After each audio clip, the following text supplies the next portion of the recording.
En este lugar, los mamíferos eran en su mayoría herbívoros que iban desde grandes perezosos hasta extrañas criaturas armadas como los gliptodontes.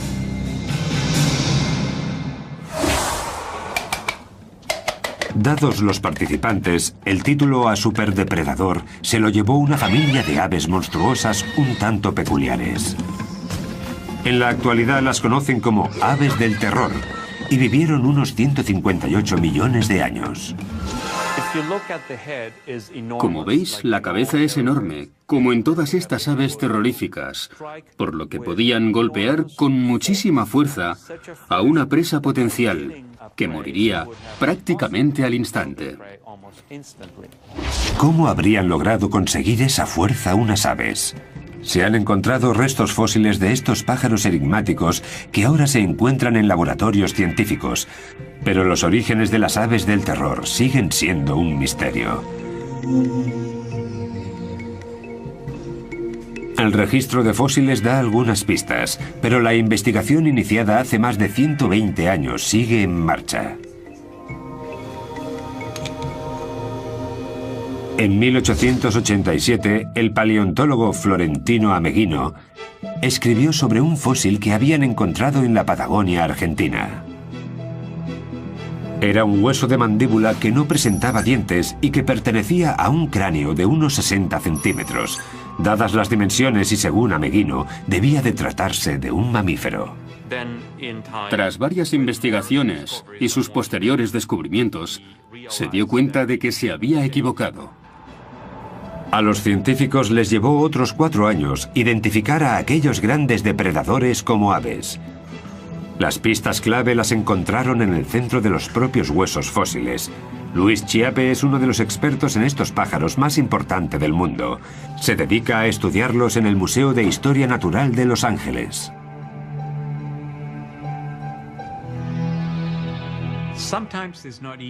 A veces no es fácil diferenciar un hueso de ave de los de un mamífero o incluso un reptil. Pero lo que sí suele ser más común es que los huesos de ave son más huecos y tienen una especie de finos muros, cosa que no ocurre en mamíferos y reptiles. El hueso de mi mano derecha es de cocodrilo y se puede apreciar la diferencia. Con el tiempo fueron apareciendo más fósiles de aves. ¿Pero de qué tipo? Sin lugar a dudas, de los grandes y de ejemplares sin alas. Posteriormente se encontraron también cráneos con picos muy afilados y con forma de gancho, lo que indicaba que estos monstruos eran carnívoros. Cuando apareció el primer cráneo completo de un ave del terror, los científicos se dieron cuenta de que aquel superdepredador no era un mamífero sin dientes, sino un ave depredadora y un ave gigante. Los picos en forma de gancho y las garras afiladas son las dos características que las aves del terror comparten con las aves de rapiña actuales. Solo que si tenemos en cuenta que medían hasta 2 metros y pesaban unos 180 kilos, estos pájaros dan mucho más miedo. Durante los primeros 100 años, tras el primer fósil encontrado, los científicos se toparon con restos suficientes para lograr identificar hasta 17 especies distintas de estas aves. Variaban en tamaño y vivieron en épocas diferentes durante un tiempo total de casi 60 millones de años. Pero en 2005 ocurrió algo inesperado. En Argentina salieron a la luz indicios de una nueva ave del terror. Un alumno de secundaria, Guillermo Aguirrezabala, salió a buscar fósiles con un amigo y acabaron realizando un descubrimiento histórico. Guillermo, ahora estudiante de paleontología en Buenos Aires, se ha sentido fascinado por los fósiles desde que era un niño. El hallazgo fue en el verano de 1999. No recuerdo bien la fecha, pero tiene que ser marzo. Sucedió a las afueras de la ciudad de Comayo, cerca de la linde oeste de la Patagonia argentina. Se sabe que estas aves habitaban toda esa zona, además de Uruguay y Brasil. Nosotros ya habíamos encontrado algún que otro fósil, por lo que ya conocíamos los lugares y también sabíamos reconocer los fósiles. Este, particularmente, era un cráneo casi completamente cubierto. A partir de que encontramos las primeras piezas, contactamos con la gente de la Asociación Paleontológica de Bariloche. Y allí fue donde aprendimos a extraer fósiles. Guillermo y su amigo cubrieron con cuidado su hallazgo y lo transportaron unos 60 kilómetros hasta la ciudad de Bariloche. Lo entregaron al Museo de Paleontología de aquella pequeña ciudad y allí estuvo prácticamente ignorado durante 5 años.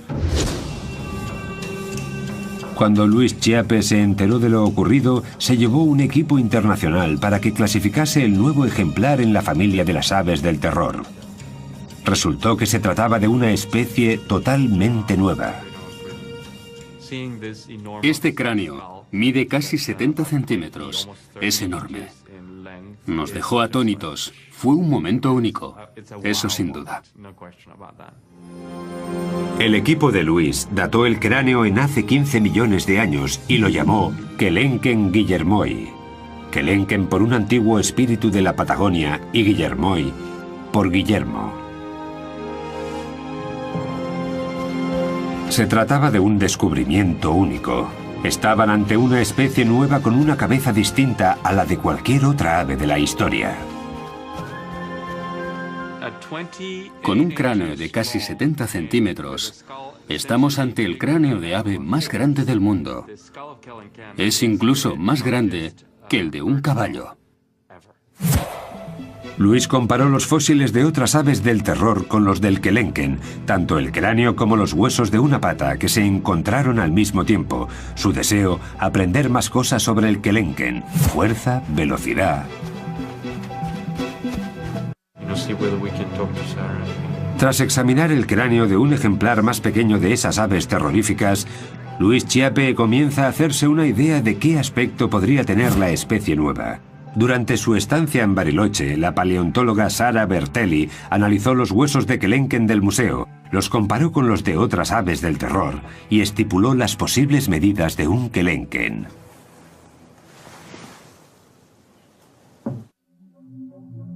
Aunque el cráneo era lo más espectacular del hallazgo, el hueso entero de una de las patas facilitó también datos muy importantes. Este es el hueso de la pata de Kelenken, que en humanos correspondería a los huesos fusionados desde el tobillo hasta los dedos del pie. El hueso muestra una figura inesperadamente esbelta para un ave de esas dimensiones. Algunas de las otras familias de aves del terror eran mucho más gruesas y se cree que tendían emboscadas a sus presas. El Kelenken era diferente. Por eso, en las aves de terror, que son más grandes y robustas, este hueso es corto y ancho. En las aves más rápidas, este hueso es largo. Y esta es la condición de Kelenken, por lo cual nosotros pensamos que era un corredor. El Kelenken está entre las aves del terror más altas y rápidas. Pesaba alrededor de 180 kilos y medía unos 2 metros de alto. Sus patas eran muy esbeltas y musculadas, por lo que debían de alcanzar velocidades altas. Desde la punta del pico hasta la cola medían unos 3 metros, pero vistos de frente sorprendían con sus escasos 45 centímetros de ancho. Seguramente para que las presas potenciales no los descubrieran fácilmente. Sin embargo, los estudios de Sara revelan que la fuerza de un mordisco suyo es inversamente proporcional a su anchura. Los huesos del cráneo de un Kelenken albergan numerosos músculos unidos a las sienes, lo que da una pista del gran poder de sus mandíbulas. Estos músculos controlan la fuerza de un buen mordisco en muchos animales y representan una de las características que incluso los humanos compartimos con las aves del terror. Si colocamos nuestra mano en esta zona y abrimos la mandíbula, podemos sentir la contracción de los músculos temporales. Estos músculos, la cicatriz dejada por estos músculos en el cráneo de Kelenken ocupa la mayor parte del techo del cráneo, lo que nos da una idea de la tremenda fuerza que tenía esta ave al morder. Otro grupo de cicatrices revela la fuerza de los músculos del cuello, fuerza que facilitaba a estas aves del terror la tarea de emprenderla a golpes con sus presas, a la vez que las asustaban con su enorme pico y sus fuertes garras. Valiéndose de su cabeza, como si de un hacha se tratara, las aves del terror clavan su pico en su presa y son capaces de atravesar carne e incluso algunos huesos. La cabeza de estas aves era una auténtica máquina de matar, un arma muy poderosa que bien les valió el puesto de superdepredador de toda Sudamérica.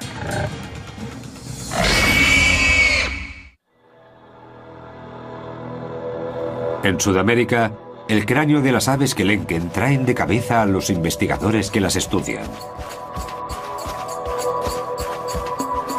Los fósiles encontrados de esta especie demuestran que lo usaban como arma homicida en sus ataques. Pero la tecnología actual también nos muestra cómo funcionaban dichos cráneos. Esto os va a gustar. En los Estados Unidos, 2 científicos se preparan para realizarle un TAC a un cráneo de una de estas aves y ver su interior. Larry Whitmer es profesor de anatomía en la Universidad de Ohio. Con él está Bob Chandler, especialista en aves del terror de la Universidad Estatal de Georgia. ¿Qué vamos a hacer? Intentaremos alinearlo para que quede centrado antes de proceder con los rayos X. Así el láser lo recorrerá completamente de arriba abajo. Listo. El proceso parte del cráneo de un ave del terror y le da la vuelta. No tarda ni un minuto, pero las imágenes resultantes dan pistas de la naturaleza de aquellas aves y de cómo vivían y cazaban.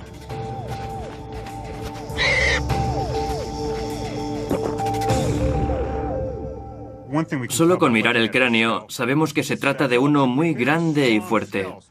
También se aprecia este pilar delante de la cuenca de los ojos, un pilar largo y fuerte. En la zona correspondiente a las mejillas hay una especie de barra bastante gruesa que nos sugiere que el cráneo en sí estaba diseñado para dar y soportar fuertes golpes. Algo que el pacífico y herbívoro Homalodotherium habría comprobado por sí mismo al enfrentarse al temido Kelenken. El Homalodotherium era una de las presas más comunes del Kelenken. Se trata de un animal ungulado del que no se conocen descendientes modernos. Era un animal muy lento de unos 275 kilos que pesaba casi un 50% más que el Kelenken, por lo que este último necesitaba una buena estrategia de caza. Una de esas posibles estrategias podría ser atacar a su presa en la parte inferior del cráneo para paralizarla.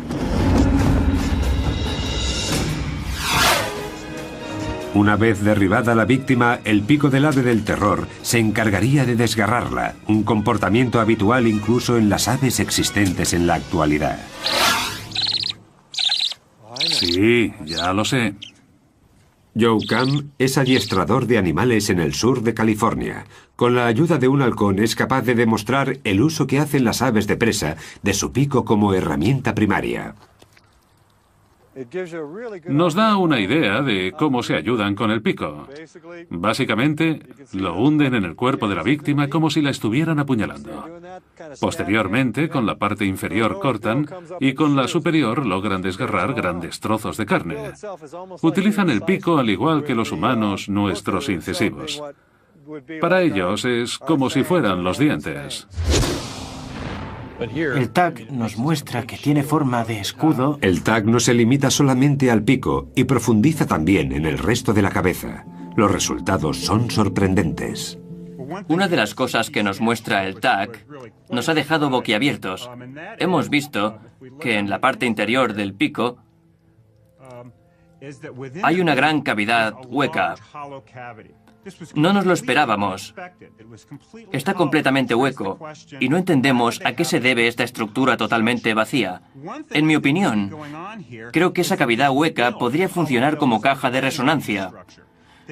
Puede que le sirviera para emitir una especie de sonidos como traqueteos, que al mover sus mandíbulas, el sonido resonara en esa cavidad. Al parecer, ese traqueteo les resultaba familiar a los residentes de las sabanas prehistóricas, pero ¿cuál era su función? ¿Era un ritual de apareamiento? ¿Una señal de alarma? El TAC no puede dar respuesta a esas preguntas, pero sí confirma que aquellas aves oían a la perfección estos peculiares sonidos. Voy a ampliar esta parte del oído, a ver si descubrimos qué se cuece ahí dentro. No hay restos de tejidos de estas aves, pero los espacios huecos que dejaron sus órganos, como el cerebro o el oído interno, nos muestran cuál podría haber sido su apariencia con bastante detalle. A esta parte interna del oído se la conoce como cóclea. Como vemos, es muy larga y recta. Su longitud nos indica que estos animales tenían una capacidad auditiva muy desarrollada. Según el TAC, es precisamente esta parte del oído interno la que controlaba la increíble agilidad de estas aves del terror. En este tipo de aves percibimos una serie de canales estrechos, largos y muy delicados. Por eso sabemos que su sentido del equilibrio tenía que estar muy desarrollado, lo que les permitía realizar cambios de dirección bruscos, algo imprescindible en un buen depredador. Gracias a este sistema podemos hacernos una idea del equipamiento neuronal que les permitía estos movimientos. Un animal pequeño intentando esconderse de su perseguidor no lograría salir airoso, pues estas aves lo verían y se lo comerían de un solo bocado. Un gran ejemplo de recompensa instantánea. Si este comportamiento era algo habitual en estas aves, puede que también escupieran las indigestas bolas de pelo e incluso algunos huesos de sus manjares, como hacen hoy en día muchas otras aves. Si las imágenes por ordenador que muestran los canales auditivos de estos animales nos indican que las aves del terror eran avezados cazadores, ¿qué descubriremos al estudiar las imágenes de su cerebro? Pues que además de ser más grande que el de otros animales, el de estos singulares pájaros estaba estrechamente conectado al sentido de la vista. Unos lóbulos más grandes y un cerebro de mayores dimensiones son una combinación idónea para recibir y procesar lo que el animal ve, una habilidad fundamental a la hora de acechar y atacar a una posible presa. Sin embargo, sorprende que no haya indicios de la presencia de un órgano olfativo, lo que sugiere que era más un depredador activo que un ave de rapiña.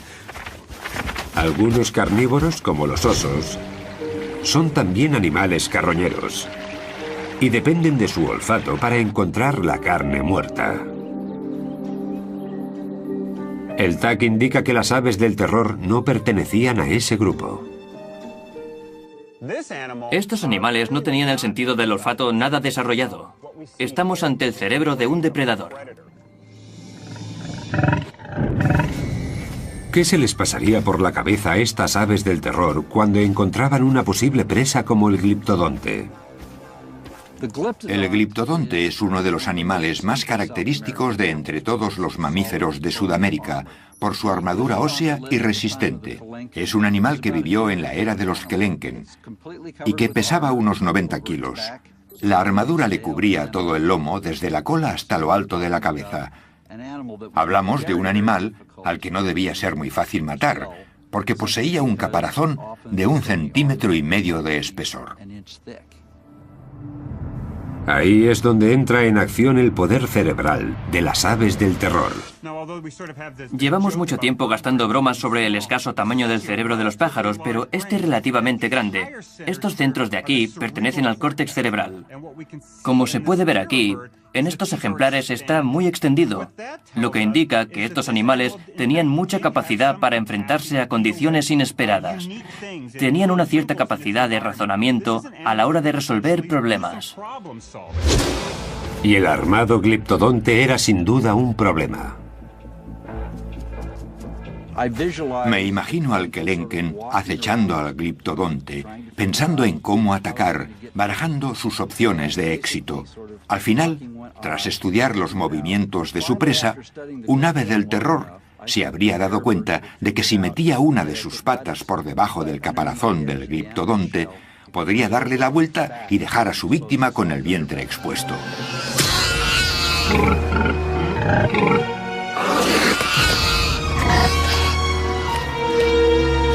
Sudamérica era el paraíso de las presas para los Kelenken y su familia.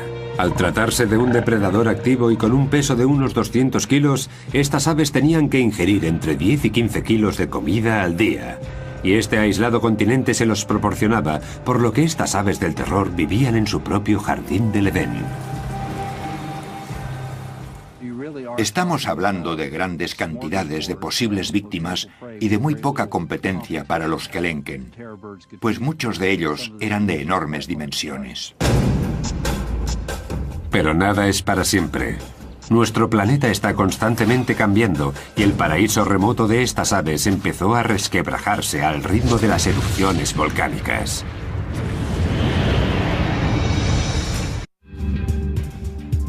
Hasta 1961 los científicos creían que las aves del terror habían vivido únicamente en Sudamérica, pero el hallazgo de un hueso de una de sus patas y de una de sus garras abrió nuevas posibilidades. No se lo creían. Pensaron que debía tratarse de otra cosa. Esta cinta muestra a varios científicos trabajando en el río Santa Fe de Florida, el lugar en el que aparecieron los fragmentos de una criatura a la que identificaron como Titanis valeri, hasta ahora la única ave del terror encontrada en el continente norteamericano. ¿Se imaginan la emoción que nos embargó a todos cuando descubrimos los restos del primer espécimen conocido de esta especie aquí en Florida? Esta criatura, oriunda de un continente aislado por el agua, consiguió llegar a 11.000 kilómetros de su lugar de origen. Su ruta seguía un sendero de lava y cenizas procedentes de varios volcanes.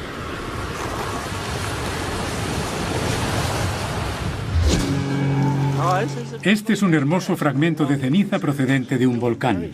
En el centro de Oregón, el geólogo Greg Retalak le muestra al paleontólogo Jordi Dackler la rapidez con la que un volcán puede cambiar el paisaje.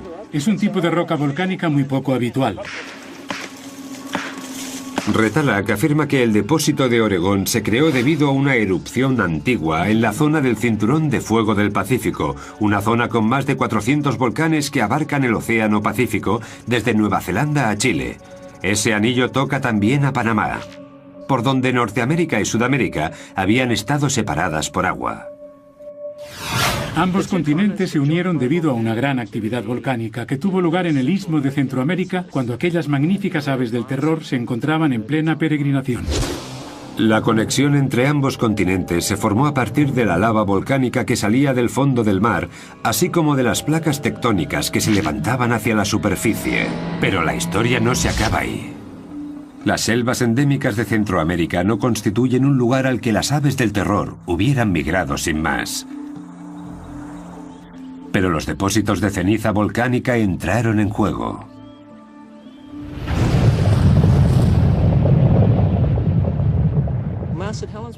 Cuando el monte Santa Elena entró en erupción, originó una capa de 1 metro de ceniza más o menos. Pero este en concreto creó una capa de 33 metros y a 600 grados centígrados su erupción fue mucho más grande que la de Santa Elena. El volcán que creó este depósito explotó a unos 325 kilómetros de aquí. La capa más gruesa de rocas que dejó a su paso ocupa un área de unos 300.000 kilómetros cuadrados. Las desafortunadas criaturas que se encontraban aquí acabaron chamuscadas. Todo, árboles, animales, plantas, todo quedó sepultado bajo los ríos de lava que a 600 grados centígrados quemaron todo lo que encontraron a su paso. Las temperaturas eran superiores a las de un crematorio. No pudieron escapar. Nada podría sobrevivir a aquello. Hace entre 3 y 5 millones de años, varias erupciones como esta en Panamá provocaron lo que Retalak llama resurgimiento instantáneo de tierra. Destruyó las selvas y abrió el camino de las aves del terror hacia el norte. De tal forma que cuando las plantas volvieron a colonizar estas tierras devastadas por la ceniza, los animales acostumbrados a los espacios abiertos encontraron un nuevo paraíso entre sus ojos, como las aves del terror. Lo más probable es que aquellas que lograron sobrevivir a las erupciones migraran entre 400 y 500 kilómetros. Los huesos del Titanis que se encontraron en Florida constituyen una prueba de que las aves del terror cruzaron el istmo de Panamá para llegar hasta Norteamérica.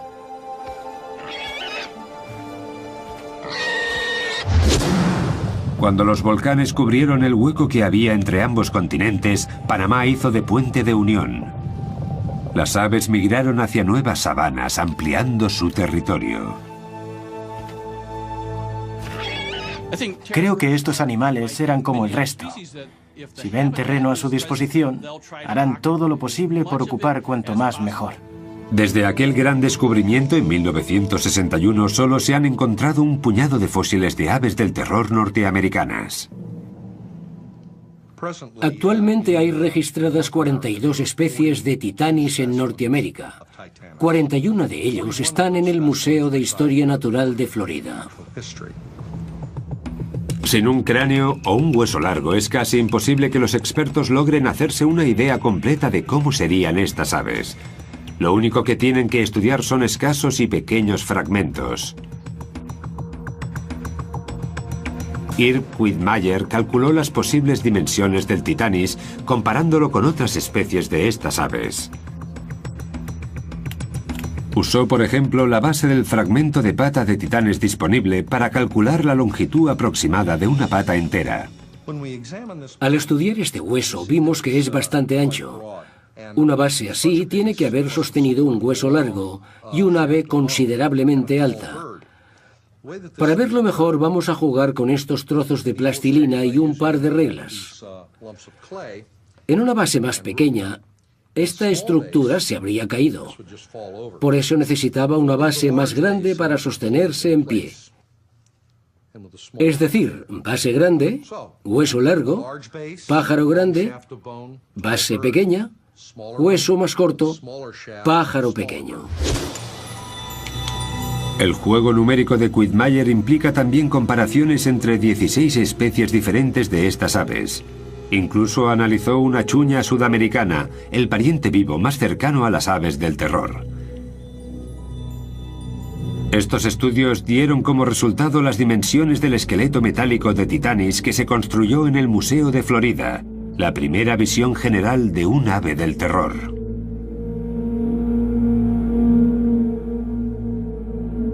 Los científicos concluyeron que el Titanis se parecía asombrosamente a los Kelenken, la especie de aves del terror más alta de todas, aunque su tamaño fuera un 20% más pequeño. Sin embargo, esa menor envergadura le habría proporcionado más velocidad y agilidad. Las aves del terror que llegaron a Norteamérica formaban parte del gran intercambio americano, un intercambio de especies entre América del Norte y América del Sur a través del Istmo de Panamá. Las aves que nos conciernen requerían esa mayor velocidad para atrapar a las nuevas especies con las que se toparon, y es que cazar a un caballo no era tarea fácil. Las aves más rápidas en la actualidad son los avestruces que, similares en forma y tamaño, nos ayudan a hacernos una idea de cómo corrían las aves del terror. Algunas de estas aves se parecen mucho en lo que a extremidades se refiere al avestruz. Por eso nos valemos de estas últimas para reconstruir la locomoción de las primeras. Dado que el avestruz es capaz de alcanzar los 50 o 60 kilómetros por hora, no es fácil detenerlas para estudiar de cerca su técnica.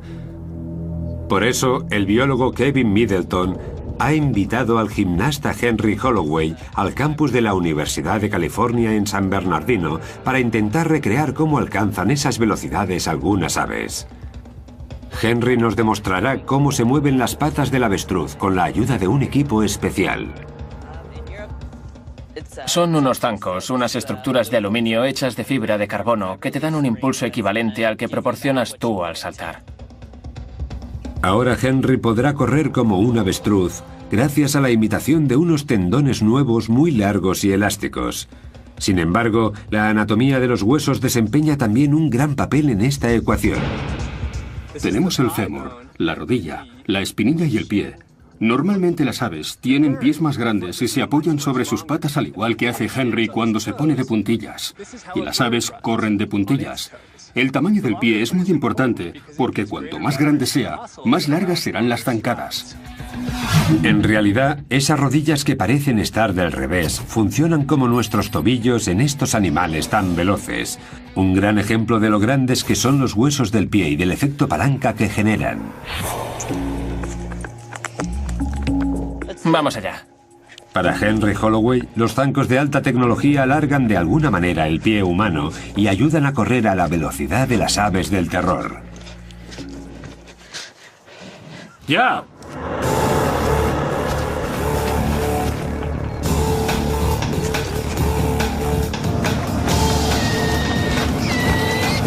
Da zancadas de 2 metros y alcanza los 37 kilómetros por hora.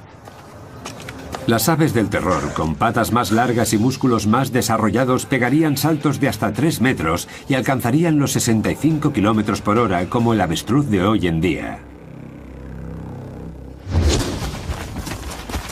En una carrera de alta velocidad, el Titanis debía seguir el ritmo de un caballo si no quería que éste le diera una buena coz. Las aves del terror tenían buenos reflejos y arrancaban con facilidad. Cuando alcanzaban a su presa, le propinaban un buen golpe con el pico en la parte posterior del cuello, hiriéndola gravemente. Cuando el animal hubiera muerto desangrado, atacaría de nuevo para despacharlo finalmente.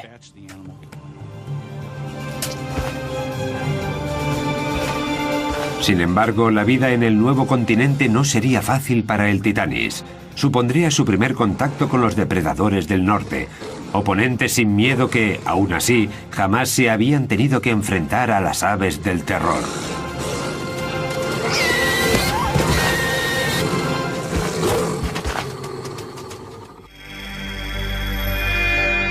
Hace alrededor de 5 millones de años, en lo que ahora se conoce como el sureste de los Estados Unidos, un recién llegado misterioso se alimentaba de caballos primitivos. En su hábitat habitual, las aves del terror eran el depredador más fuerte de la cadena, pero en Norteamérica habrían de ganarse el puesto frente a criaturas totalmente desconocidas para ellas. En la misma época en la que vivía el Titanis en América del Norte, había un animal parecido al lobo llamado lobo Edwards. No igualaba a los lobos actuales en tamaño, pero sí era más grande que el coyote. Aquellos lobos que solían cazar en grupo estaban decididos a robarles a las aves del terror sus presas, pero no era un oponente habitual y mucho menos fácil. Dependían de su instinto y lograron expandirse. Era una cuestión de atención, de ver quién lograba despistar al otro y por cuánto tiempo. Si te despistas y tienes que enfrentarte a un lobo, seguramente no tengas muchas opciones de aprovechar tu energía y mantener a los demás a raya. Los lobos modernos suelen agobiar a sus presas. Seguramente sus primos prehistóricos hicieran algo semejante. Creo que el momento crucial en su relación tuvo lugar cuando el Titanis se dio cuenta de que su vida corría peligro. Cuando aquellas aves del terror se hicieron a la idea de que sus víctimas iban en grupo y también tenían su propia estrategia, decidieron emplear su energía en otras cosas y no sobre un cadáver. El Titanis entró en crisis. A medida que se acercaban los lobos, él se ponía más nervioso. La tensión es extrema y un movimiento en falso puede ser decisivo. Un sacrificio importante da la victoria a los lobos.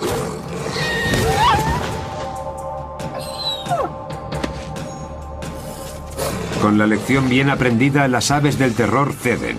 Su inteligencia las ayudará a cambiar de estrategia de caza. Estoy seguro de que la primera vez que una de aquellas aves terroríficas se encontró con una manada de lobos, se dio cuenta de que no merecía la pena enfrentarse, porque acabaría perdiendo la batalla. Cambiaron de estrategia, empezaron a evitar los encontronazos. Si mataban una presa, vendrían los lobos inmediatamente, y las aves no querían convertirse en parte del menú. Los depredadores constituían también un peligro para los huevos de estas aves.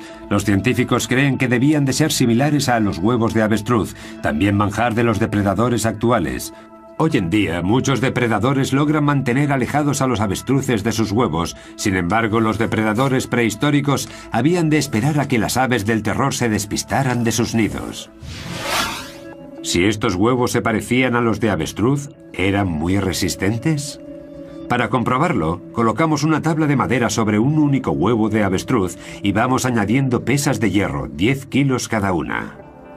La tabla concentra todo el peso en un punto, pero, aún así, el cascarón soporta la presión hasta un total de 80 kilos. Después se rompe. Sin embargo, es una fuerza ilusoria. Si ese mismo huevo se cayera desde una altura de 60 centímetros, rompería al instante, y lo mismo si chocaran dos huevos. A un lobo Edwards no le costaría mucho cascar un huevo de un ave del terror para poder degustar el manjar de su interior. Pero tampoco era el único depredador norteamericano al que debía enfrentarse el Titanis.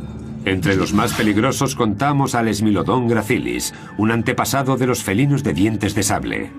Estos últimos harían su aparición en el planeta en la era siguiente. Un enfrentamiento entre un guepardo y un avestruz reflejaría cómo los felinos prehistóricos evitaban enfrentarse a un ave del terror adulta. Sin embargo, con los polluelos la historia era otra. Si pensamos en una hembra de paseo con sus polluelos, no nos costará imaginarnos a una de las diminutas crías rezagada del grupo. Es justo ese el momento que aprovechan los felinos para saltar sobre ella, agarrarla y comérsela. No tan rápido. La madre entra en acción. Si el felino no logra escapar, se preparará para atacar a su oponente. Con las garras intentará alcanzarlo en el pecho. Sin embargo, el ave va mejor armado. Su enorme cabeza será su mejor aliado y el felino resultará herido de muerte a cabezazos. Aunque es demasiado tarde para salvar al polluelo, que falleció desnucado.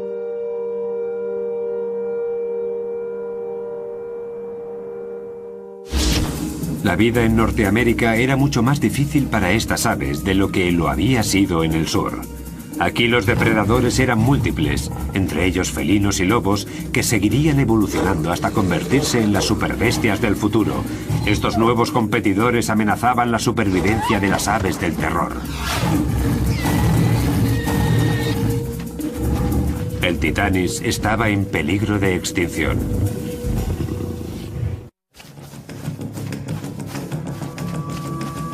El reinado de las aves del terror duró cerca de 60 millones de años. En Sudamérica eran el primer depredador de la cadena. En el norte, inmigrantes intrépidos. Su extinción forma parte de un puzzle que los científicos aún no han conseguido completar.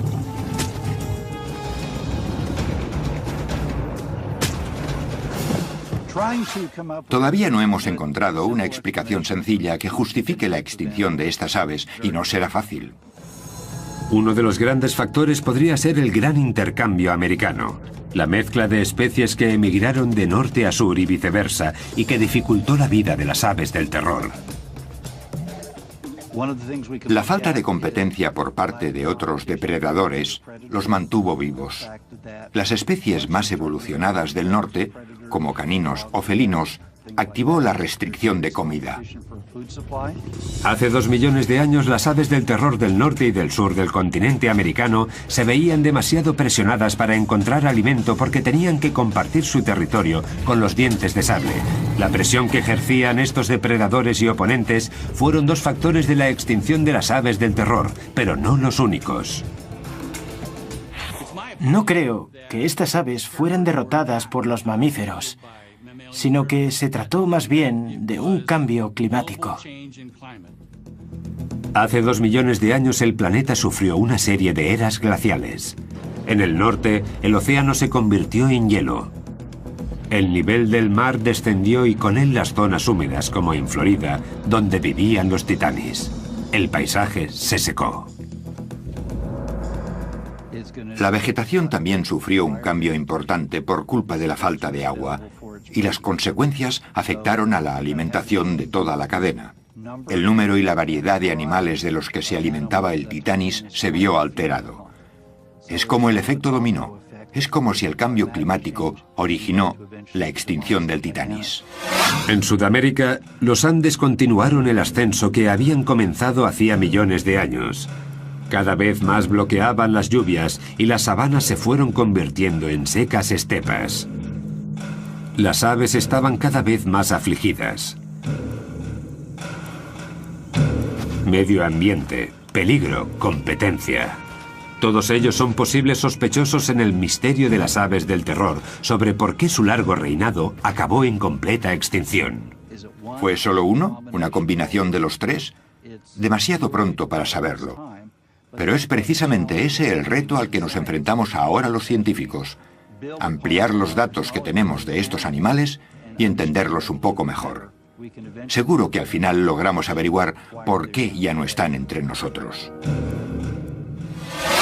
El epílogo de la historia de las aves del terror se está escribiendo aún ahora en las excavaciones de Florida. Se sabe que muchas de las grandes aves vagaron por la Tierra hace millones de años, pero se cree que el Titanis, la última de esas aves, podría haber vivido hasta hace 10.000 años. Lo que significa que podrían haber llegado a tener contacto con los humanos. Aún no hemos encontrado ni un fragmento de Titanis. Quizá este no fuera el mejor sitio para buscar. Es la época correcta y la era adecuada, pero puede que no el entorno preciso. Los científicos Richard Halber y Bruce McFadden dirigen una excavación arqueológica en la que los sedimentos de calizas contenían fósiles del gran intercambio americano. Quieren resolver el enigma del Titanis. Puede que los humanos de su época los cazaran hasta provocar su extinción.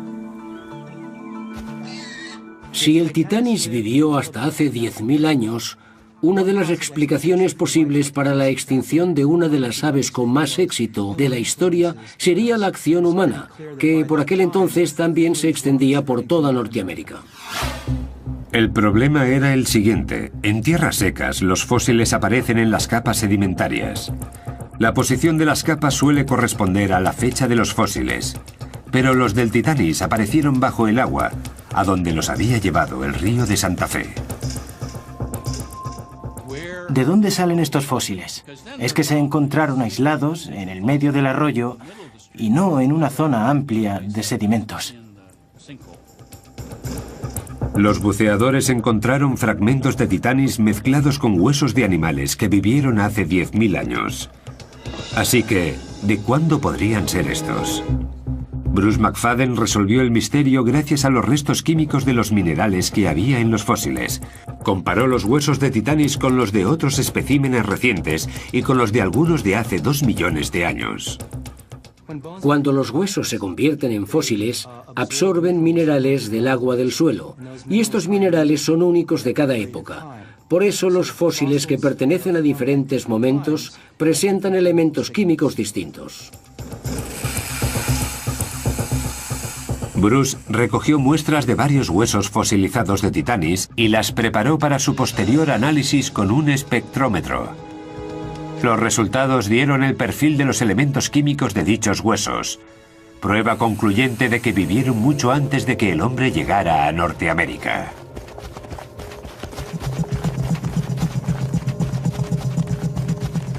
Hay dos patrones básicos, uno de ellos los que tienen alrededor de 15.000 años, y el otro para los huesos que representan a los animales de hasta hace 2 millones de años. Y el Titanis pertenece a este grupo. Su concentración de elementos es característica de los fósiles de hace 2 millones de años. Sorprendentemente, la historia no se acabó allí. Las aves del terror aún tienen mucho que contarnos sobre su vida en el norte. Bruce McFadden también encontró fósiles de Titanis en Texas que databan no de hace 2, sino 5 millones de años.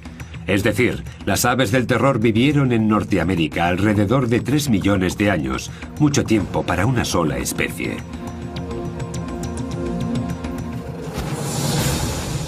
Una gran señal de adaptación para una familia de depredadores espectaculares. A pesar de contar con numerosos competidores, el Titanis fue el legítimo sucesor de las grandes aves del terror. En su último hogar en Norteamérica, no solo sobrevivió, sino que prosperó.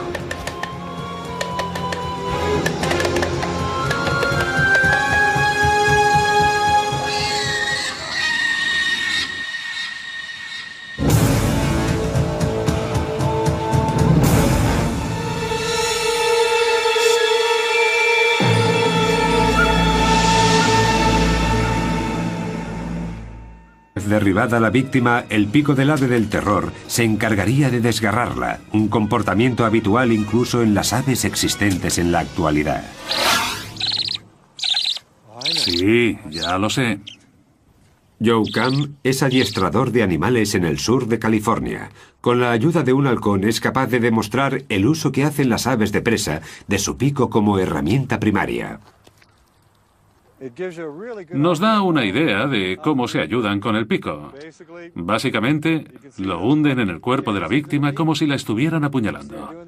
Posteriormente, con la parte inferior cortan y con la superior logran desgarrar grandes trozos de carne.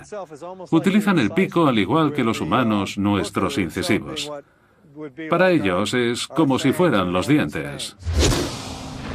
El tag nos muestra que tiene forma de escudo. El tag no se limita solamente al pico y profundiza también en el resto de la cabeza. Los resultados son sorprendentes. Una de las cosas que nos muestra el tag nos ha dejado boquiabiertos. Hemos visto que en la parte interior del pico hay una gran cavidad hueca. No nos lo esperábamos. Está completamente hueco y no entendemos a qué se debe esta estructura totalmente vacía. En mi opinión, creo que esa cavidad hueca podría funcionar como caja de resonancia. Puede que le sirviera para emitir una especie de sonidos como traqueteos, que al mover sus mandíbulas, el sonido resonara en esa cavidad. Al parecer, ese traqueteo les resultaba familiar a los residentes de las sabanas prehistóricas, pero ¿cuál era su función? ¿Era un ritual de apareamiento? ¿Una señal de alarma? El tag no puede dar respuesta a esas preguntas, pero sí confirma que aquellas aves oían a la perfección estos peculiares sonidos. Voy a ampliar esta parte del oído, a ver si descubrimos qué se cuece ahí dentro. No hay restos de tejidos de estas aves, pero los espacios huecos que dejaron sus órganos, como el cerebro o el oído interno, nos muestran cuál podría haber sido su apariencia con bastante detalle. A esta parte interna del oído se la conoce como cóclea. Como vemos, es muy larga y recta. Su longitud nos indica que estos animales tenían una capacidad auditiva muy desarrollada. Según el tag, es precisamente esta parte del oído interno la que controlaba la increíble agilidad de estas aves del terror. En este tipo de aves percibimos una serie de canales estrechos, largos y muy delicados. Por eso sabemos que su sentido del equilibrio tenía que estar muy desarrollado, lo que les permitía realizar cambios de dirección bruscos, algo imprescindible en un buen depredador. Gracias a este sistema. Y entenderlos un poco mejor. Seguro que al final logramos averiguar por qué ya no están entre nosotros. El epílogo de la historia de las aves del terror se está escribiendo aún ahora en las excavaciones de Florida. Se sabe que muchas de las grandes aves vagaron por la Tierra hace millones de años, pero se cree que el Titanis, la última de esas aves, podría haber vivido hasta hace 10.000 años. Lo que significa que podrían haber llegado a tener contacto con los humanos. Aún no hemos encontrado ni un fragmento de Titanis. Quizá este no fuera el mejor sitio para buscar. Es la época correcta y la era adecuada, pero puede que no el entorno preciso. Los científicos Richard Halber y Bruce McFadden dirigen una excavación arqueológica en la que los sedimentos de calizas contenían fósiles del gran intercambio americano. Quieren resolver el enigma del Titanis. Puede que los humanos de su época los cazaran hasta provocar su extinción. Si el Titanis vivió hasta hace 10.000 años, una de las explicaciones posibles para la extinción de una de las aves con más éxito de la historia sería la acción humana, que por aquel entonces también se extendía por toda Norteamérica. El problema era el siguiente. En tierras secas, los fósiles aparecen en las capas sedimentarias. La posición de las capas suele corresponder a la fecha de los fósiles. Pero los del Titanis aparecieron bajo el agua, a donde los había llevado el río de Santa Fe. ¿De dónde salen estos fósiles? Es que se encontraron aislados en el medio del arroyo y no en una zona amplia de sedimentos. Los buceadores encontraron fragmentos de Titanis mezclados con huesos de animales que vivieron hace 10.000 años. Así que, ¿de cuándo podrían ser estos? Bruce McFadden resolvió el misterio gracias a los restos químicos de los minerales que había en los fósiles. Comparó los huesos de Titanis con los de otros especímenes recientes y con los de algunos de hace 2 millones de años. Cuando los huesos se convierten en fósiles, absorben minerales del agua del suelo, y estos minerales son únicos de cada época. Por eso los fósiles que pertenecen a diferentes momentos presentan elementos químicos distintos. Bruce recogió muestras de varios huesos fosilizados de Titanis y las preparó para su posterior análisis con un espectrómetro. Los resultados dieron el perfil de los elementos químicos de dichos huesos, prueba concluyente de que vivieron mucho antes de que el hombre llegara a Norteamérica.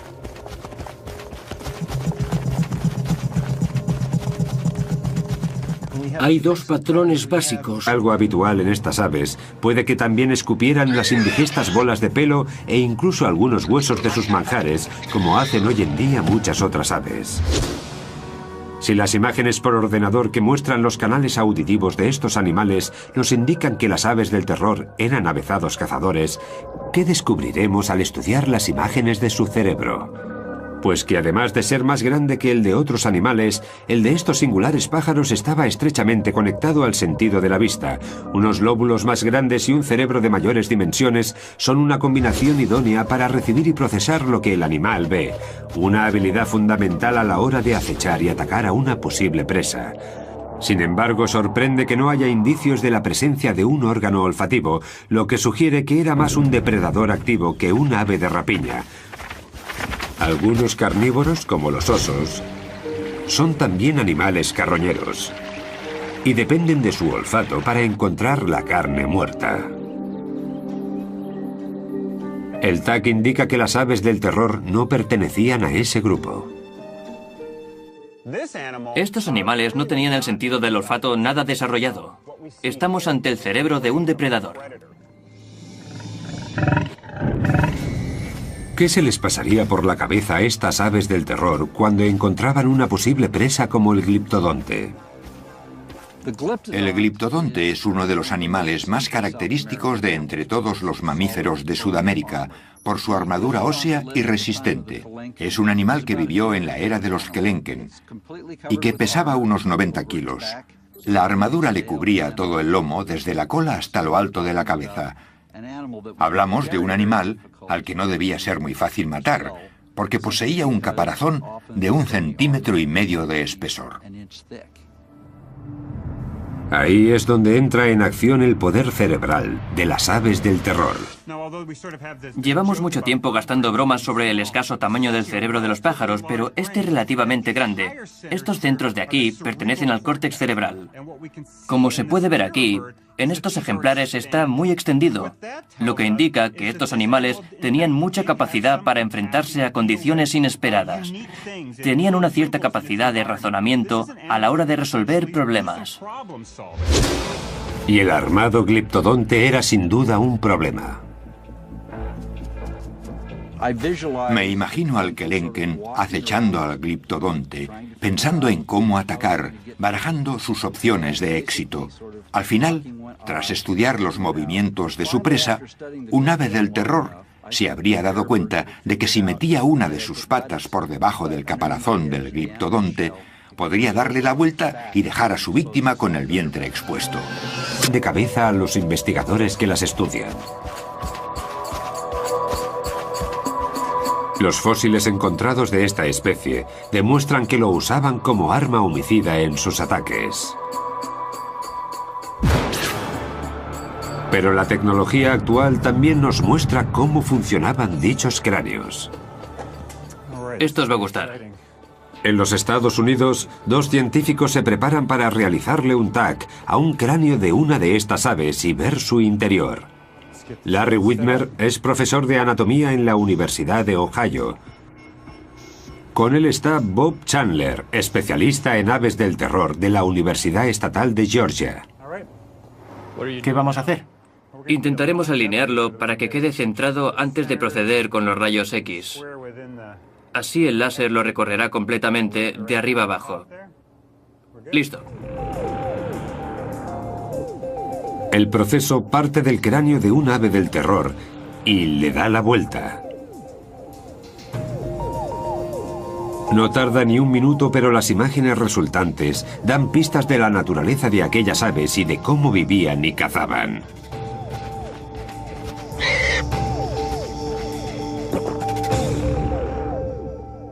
Solo con mirar el cráneo sabemos que se trata de uno muy grande y fuerte.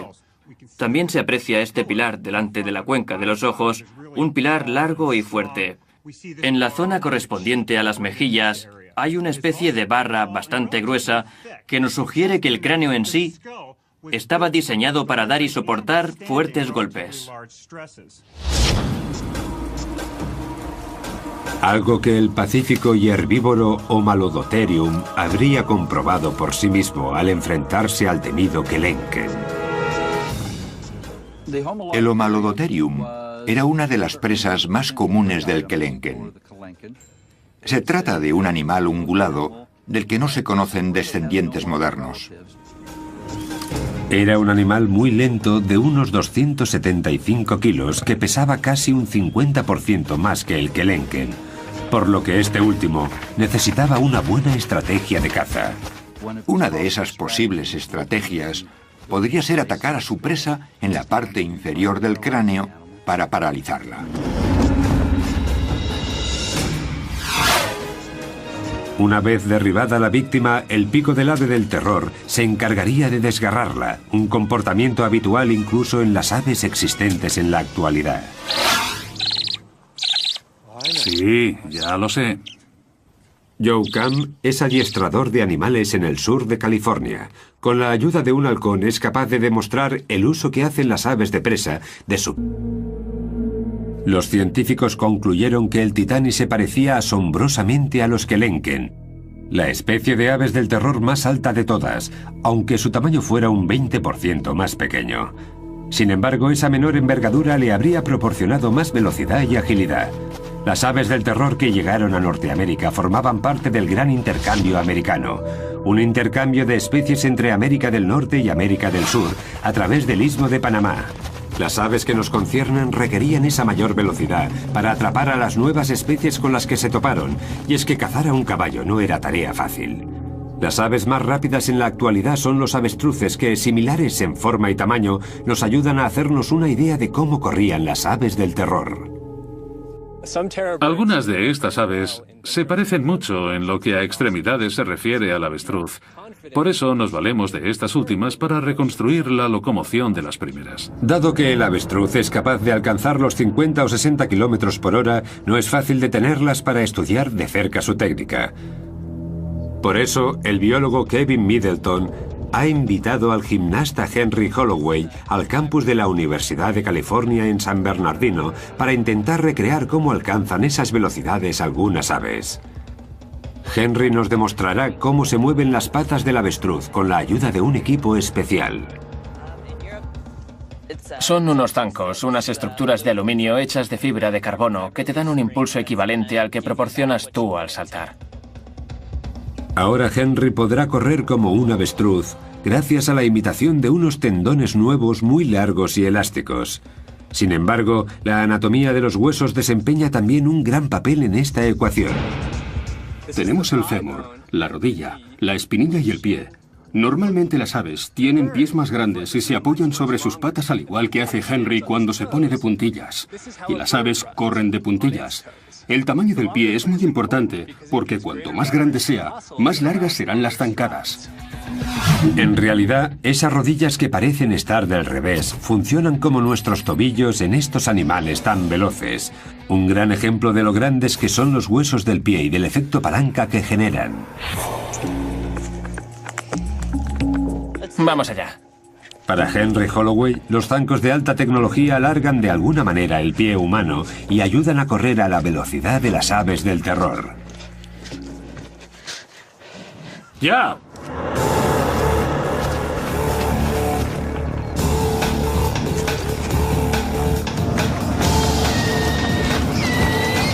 Da zancadas de 2 metros y alcanza los 37 kilómetros por hora.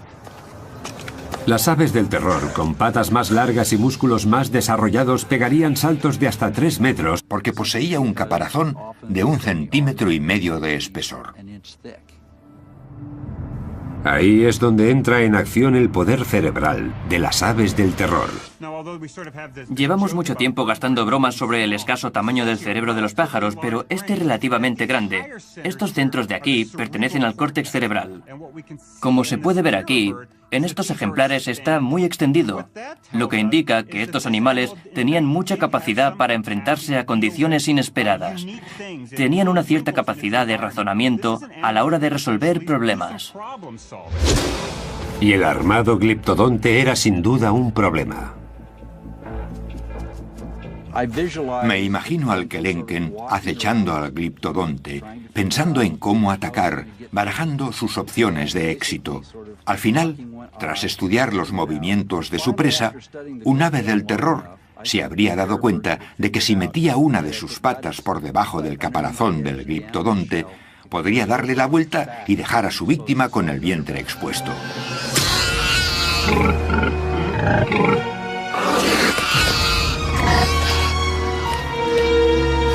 Sudamérica era el paraíso de las presas para los Kelenken y su familia. Al tratarse de un depredador activo y con un peso de unos 200 kilos, estas aves tenían que ingerir entre 10 y 15 kilos de comida al día.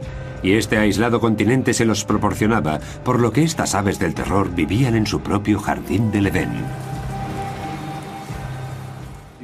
Estamos hablando de grandes cantidades de posibles víctimas y de muy poca competencia para los Kelenken, pues muchos de ellos eran de enormes dimensiones. Pero nada es para siempre. Nuestro planeta está constantemente cambiando y el paraíso remoto de estas aves empezó a resquebrajarse al ritmo de las erupciones volcánicas.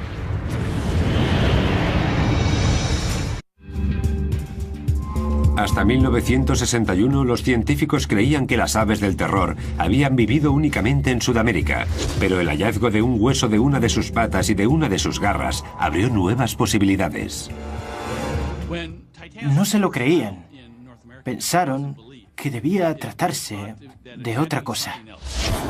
Esta cinta muestra a varios científicos trabajando en el río Santa Fe de Florida, el lugar en el que aparecieron los fragmentos de una criatura a la que identificaron como Titanis valeri, hasta ahora la única ave del terror encontrada en el continente norteamericano. ¿Se imaginan la emoción que nos embargó a todos cuando descubrimos los restos del primer espécimen conocido de esta especie aquí en Florida? Esta criatura, oriunda de un continente aislado por el agua, consiguió llegar a 11.000. Podría tener la especie nueva. Durante su estancia en Bariloche, la paleontóloga Sara Bertelli analizó los huesos de Kelenken del museo, los comparó con los de otras aves del terror y estipuló las posibles medidas de un Kelenken.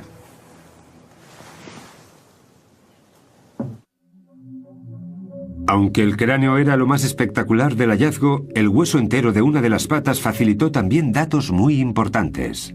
Este es el hueso de la pata de Kelenken, que en humanos correspondería a los huesos fusionados desde el tobillo hasta los dedos del pie. El hueso muestra una figura inesperadamente esbelta para un ave de esas dimensiones. Algunas de las otras familias de aves del terror eran mucho más gruesas y se cree que tendían emboscadas a sus presas. El Kelenken era diferente. Por eso, en las aves de terror, que son más grandes y robustas, este hueso es corto y ancho.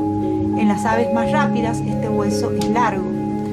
Y esta es la condición de Kelenken, y por lo cual nosotros pensamos que era un corredor. El Kelenken está entre las aves del terror más altas y rápidas. Pesaba alrededor de 180 kilos y medía unos 2 metros de alto. Sus patas eran muy esbeltas y musculadas, por lo que debían de alcanzar velocidades altas. Desde la punta del pico hasta la cola medían unos 3 metros, pero vistos de frente sorprendían con sus escasos 45 centímetros de ancho. Seguramente para que las presas potenciales no los descubrieran fácilmente. Sin embargo, los estudios de Sara revelan que la fuerza de un mordisco suyo es inversamente proporcional a su anchura. Los huesos del cráneo de un kelenken albergan numerosos músculos unidos a las sienes, lo que da una pista del gran poder de sus mandíbulas. Estos músculos controlan la fuerza de un buen mordisco en muchos animales y representan una de las características que incluso los humanos compartimos con las aves del terror. Si colocamos nuestra mano en esta zona y abrimos la mandíbula, podemos sentir la contracción de los músculos temporales. Estos músculos, la cicatriz dejada por estos músculos en el cráneo del kelenken ocupa la mayor parte del techo del cráneo, lo que nos da una idea de la tremenda fuerza que tenía esta ave al morder. Otro grupo de cicatrices revela la fuerza de los músculos del cuello, fuerza que facilitaba a estas aves del terror la tarea de emprenderla a golpes con sus presas, a la vez que las asustaban con su enorme pico y sus fuertes garras. Valiéndose de su cabeza, como si de un hacha se tratara, las aves del terror clavan su pico en su... Hace alrededor de 5 millones de años, en lo que ahora se conoce como el sureste de los Estados Unidos, un recién llegado misterioso se alimentaba de caballos primitivos. En su hábitat habitual, las aves del terror eran el depredador más fuerte de la cadena, pero en Norteamérica habrían de ganarse el puesto frente a criaturas totalmente desconocidas para ellas. En la misma época en la que vivía el Titanis en América del Norte, había un animal parecido al lobo llamado lobo Edwards.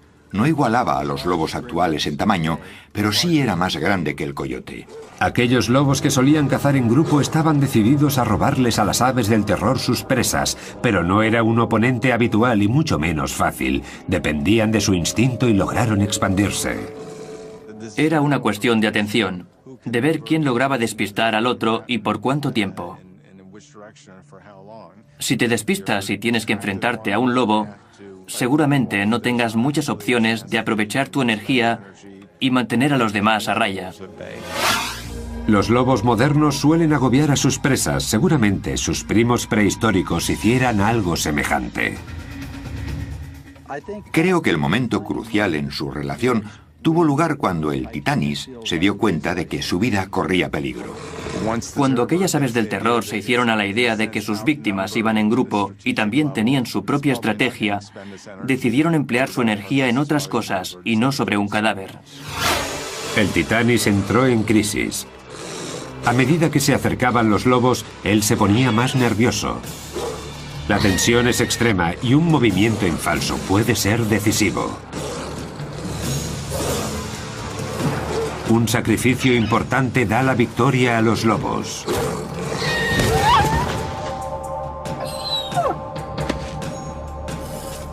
Con la lección bien aprendida, las aves del terror ceden.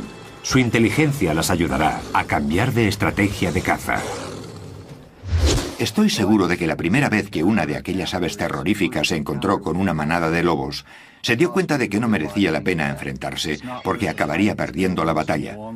Cambiaron de estrategia, empezaron a evitar los encontronazos. Si mataban una presa, vendrían los lobos inmediatamente, y las aves no querían convertirse en parte del menú.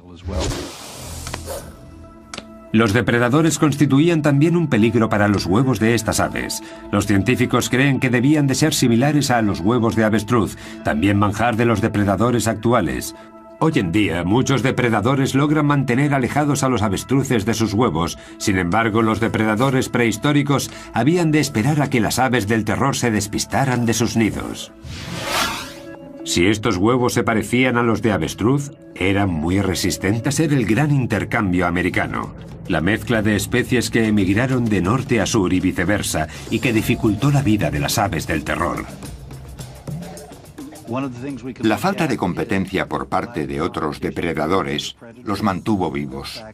Las especies más evolucionadas del norte, como caninos o felinos, activó la restricción de comida.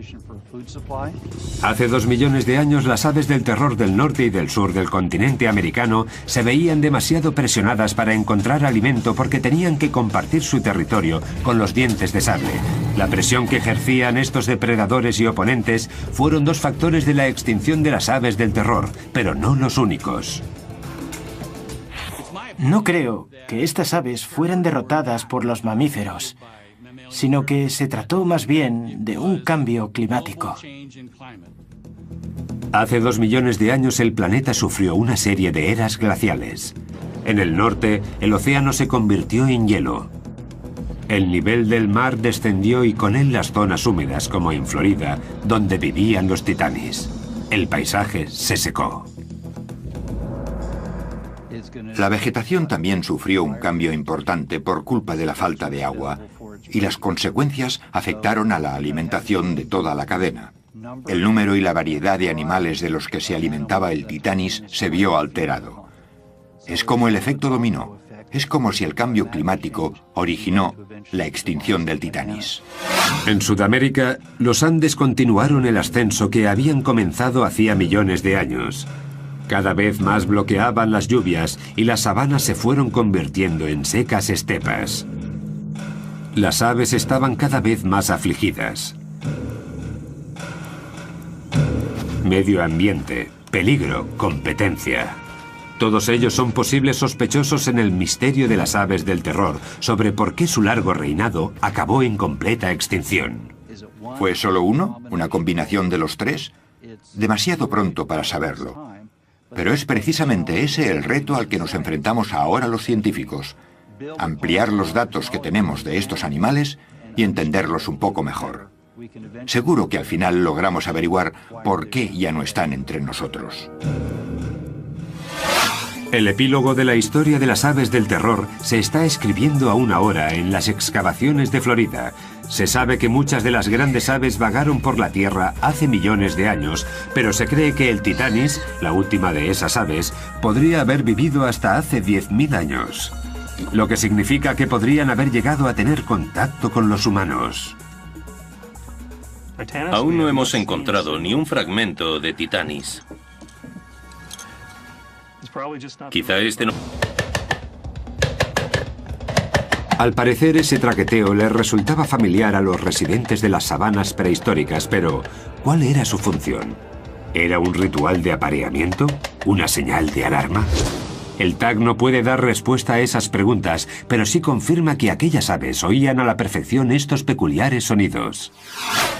Voy a ampliar esta parte del oído, a ver si descubrimos qué se cuece ahí dentro. No hay restos de tejidos de estas aves, pero los espacios huecos que dejaron sus órganos, como el cerebro o el oído interno, nos muestran cuál podría haber sido su apariencia con bastante detalle. A esta parte interna del oído se la conoce como cóclea. Como vemos, es muy larga y recta. Su longitud nos indica que estos animales tenían una capacidad auditiva muy desarrollada. Según el tag, es precisamente esta parte del oído interno la que controlaba la increíble agilidad de estas aves del terror. En este tipo de aves percibimos una serie de canales estrechos, largos y muy delicados. Por eso sabemos que su sentido del equilibrio tenía que estar muy desarrollado, lo que les permitía realizar cambios de dirección bruscos, algo imprescindible en un buen depredador. Gracias a este sistema podemos hacernos una idea del equipamiento neuronal que les permitía estos movimientos.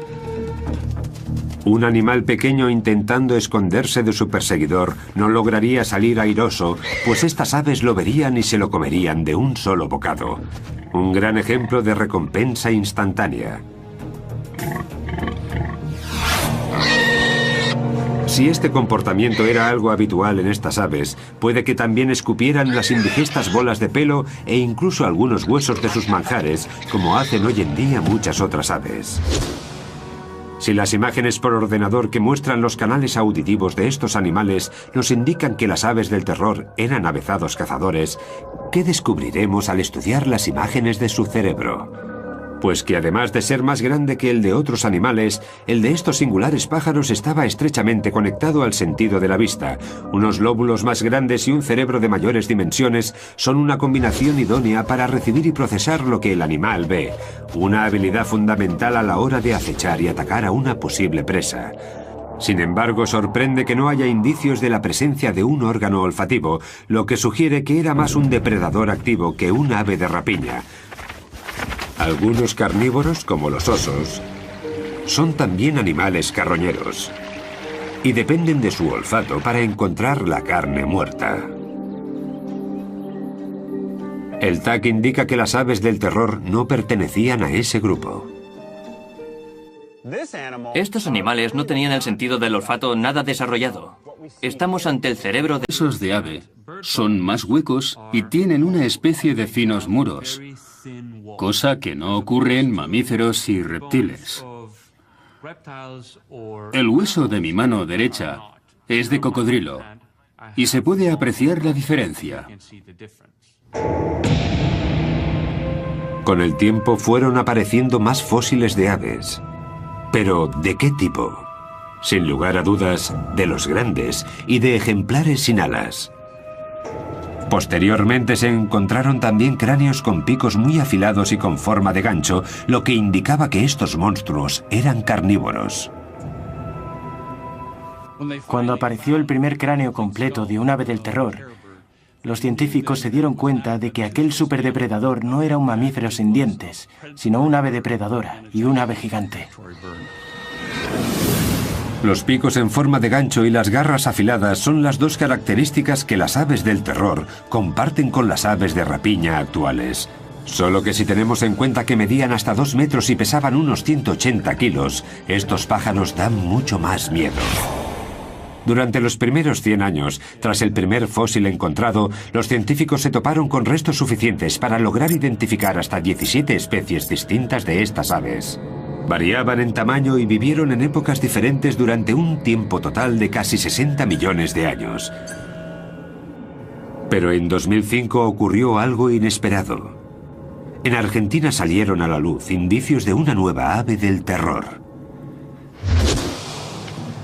Un alumno de secundaria, Guillermo Aguirrezabala, salió a buscar fósiles con un amigo y acabaron realizando un descubrimiento histórico. Guillermo, ahora estudiante de paleontología en Buenos Aires, se ha sentido fascinado por los fósiles desde que era un niño. El hallazgo fue en el verano de 1999. No recuerdo bien la fecha, pero tiene que ser marzo. Sucedió a las afueras de la ciudad de Comayo, cerca de la linde oeste de la Patagonia argentina. Se sabe que estas aves habitaban toda esa zona, además de Uruguay y Brasil.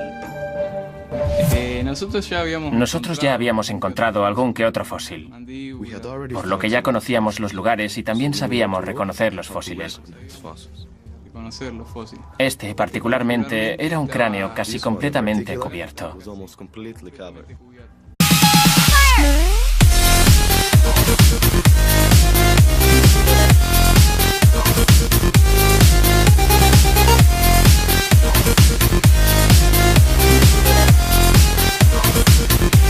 En este lugar, los mamíferos eran en su mayoría herbívoros que iban desde grandes perezosos hasta extrañas criaturas armadas como los gliptodontes.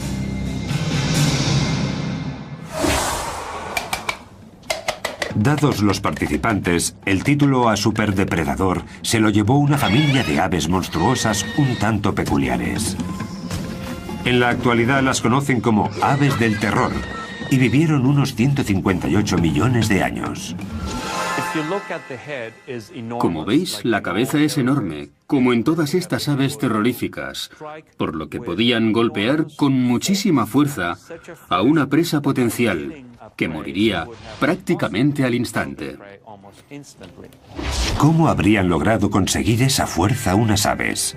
Se han encontrado restos fósiles de estos pájaros enigmáticos que ahora se encuentran en laboratorios científicos, pero los orígenes de las aves del terror siguen siendo un misterio.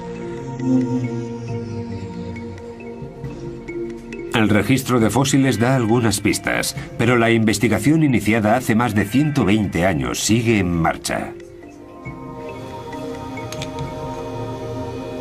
En 1887, el paleontólogo Florentino Ameghino escribió sobre un fósil que habían encontrado en la Patagonia argentina. Era un hueso de mandíbula que no presentaba dientes y que pertenecía a un cráneo de unos 60 centímetros. Dadas las dimensiones y según Ameghino, debía de tratarse de un mamífero. Tras varias investigaciones y sus posteriores descubrimientos, se dio cuenta de que se había equivocado. A los científicos les llevó otros 4 años identificar a aquellos grandes depredadores como aves. Las pistas clave las encontraron en el centro de los propios huesos fósiles. Luis Chiappe es uno de los expertos en estos pájaros más importante del mundo. Se dedica a estudiarlos en el Museo de Historia Natural de Los Ángeles.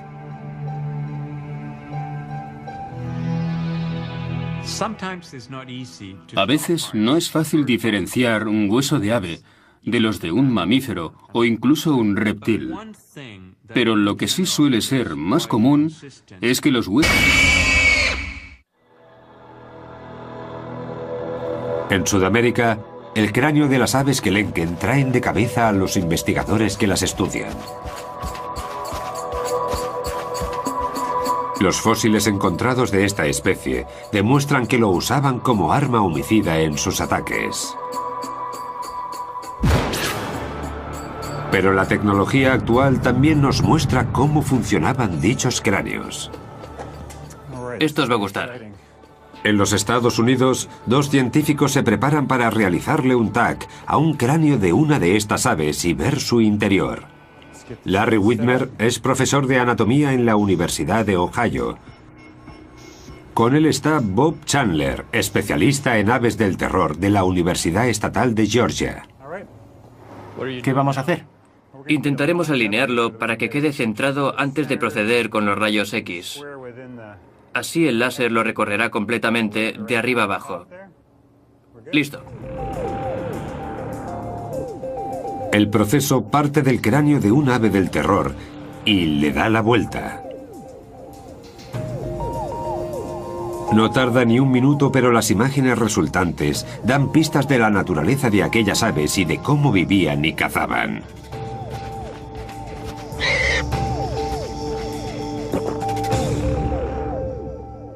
Solo con mirar el cráneo sabemos que se trata de uno muy grande y fuerte. También se aprecia este pilar delante de la cuenca de los ojos, un pilar largo y fuerte. En la zona correspondiente a las mejillas hay una especie de barra bastante gruesa que nos sugiere que el cráneo en sí estaba diseñado para dar y soportar fuertes golpes. Algo que el pacífico y herbívoro Homalodotherium habría comprobado por sí mismo al enfrentarse al temido Kelenken. El Homalodotherium era una de las presas más comunes del Kelenken. Se trata de un animal ungulado del que no se conocen descendientes modernos. Era un animal muy lento de unos 275 kilos que pesaba casi un 50% más que el Kelenken, por lo que este último necesitaba una buena estrategia de caza. Una de esas posibles estrategias podría ser atacar a su presa en la parte inferior del cráneo para paralizarla. El hueso muestra una figura inesperadamente esbelta para un ave de esas dimensiones. Algunas de las otras familias de aves del terror eran mucho más gruesas y se cree que tendían emboscadas a sus presas. El Kelenken era diferente. Por eso, en las aves de terror, que son más grandes y robustas, este hueso es corto y ancho. En las aves más rápidas, este hueso es largo.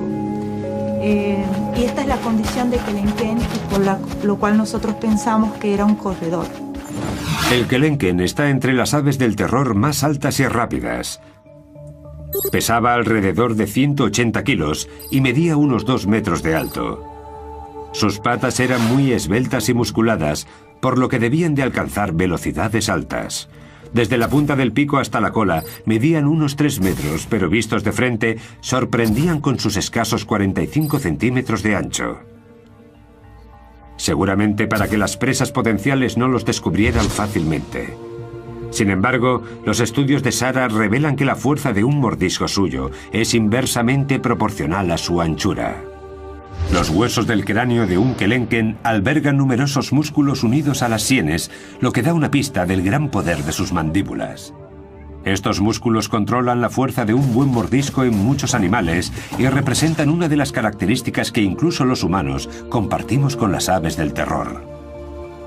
Si colocamos nuestra mano en esta zona y abrimos la mandíbula, podemos sentir la contracción de los músculos temporales. Estos músculos, la cicatriz dejada por estos músculos en el cráneo de Kelenken ocupa la mayor parte del techo del cráneo, lo que nos da una idea de la tremenda fuerza que tenía esta ave al morder. Otro grupo de cicatrices revela la fuerza de los músculos del cuello, fuerza que facilitaba a estas aves del terror la tarea de emprenderla a golpes con sus presas, a la vez que las asustaban con su enorme pico y sus fuertes garras. Valiéndose de su cabeza, como si de un hacha se tratara, las aves del terror clavan su pico en su presa y son capaces de atravesar carne e incluso algunos huesos. La cabeza de estas aves era una auténtica máquina de matar, un arma muy poderosa que bien les valió el puesto de superdepredador de toda Sudamérica. A partir de que encontramos las primeras piezas, contactamos con la gente de la Asociación Paleontológica de Bariloche. Y allí fue donde aprendimos a extraer fósiles. Guillermo y su amigo cubrieron con cuidado su hallazgo y lo transportaron unos 60 kilómetros hasta la ciudad de Bariloche. Lo entregaron al Museo de Paleontología de aquella pequeña ciudad y allí estuvo prácticamente ignorado durante 5 años. Cuando Luis Chiappe se enteró de lo ocurrido, se llevó un equipo internacional para que clasificase el nuevo ejemplar en la familia de las aves del terror. Resultó que se trataba de una especie totalmente nueva. Este cráneo mide casi 70 centímetros. Es enorme. Nos dejó atónitos. Fue un momento único. Eso sin duda. El equipo de Luis dató el cráneo en hace 15 millones de años y lo llamó Kelenken guillermoi. Kelenken por un antiguo espíritu de la Patagonia y Guillermoi por Guillermo. Se trataba de un descubrimiento único. Estaban ante una especie nueva con una cabeza distinta a la de cualquier otra ave de la historia. Con un cráneo de casi 70 centímetros, estamos ante el cráneo de ave más grande del mundo. Es incluso más grande que el de un caballo. Luis comparó los fósiles de otras aves del terror con los del Kelenken, tanto el cráneo como los huesos de una pata que se encontraron al mismo tiempo. Su deseo, aprender más cosas sobre el Kelenken, fuerza, velocidad. Tras examinar el cráneo de un ejemplar más pequeño de esas aves terroríficas, Luis Chiappe comienza a hacerse una idea de qué aspecto podría tener la especie nueva. Durante su estancia en Bariloche, la paleontóloga Sara Bertelli analizó los huesos de Kelenken del museo, los comparó con los de otras aves del terror y estipuló las posibles medidas de un Kelenken.